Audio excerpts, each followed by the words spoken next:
Question 20. On transforme le graphique de la fonction y est égal à f de x en lui faisant subir une translation horizontale de 2 unités vers la droite et un étirement horizontal par un facteur de 1 tiers par rapport à l'axe des y, lequel des équations suivantes exprime le mieux la fonction transformée.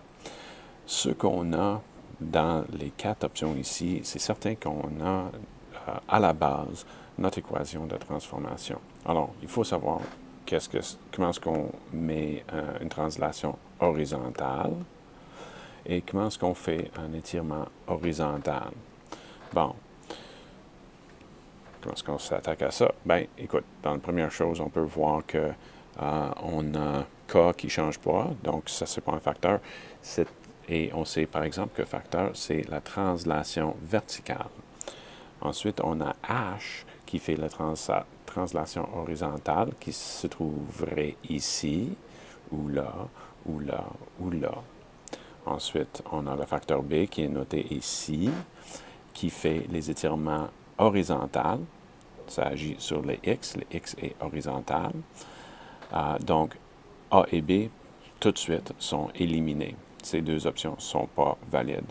Alors, là, c'est entre ces deux-là, à savoir si c'est un facteur de...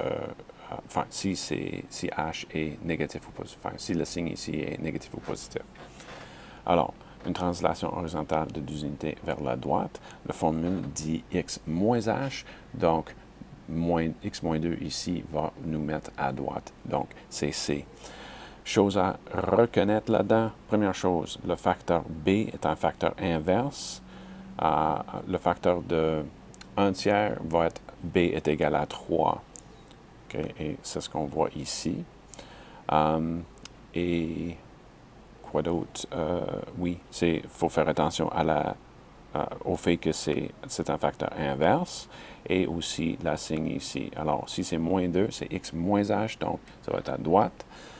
Ici, x plus 2, ça serait 2 à gauche. La réponse, c'est C.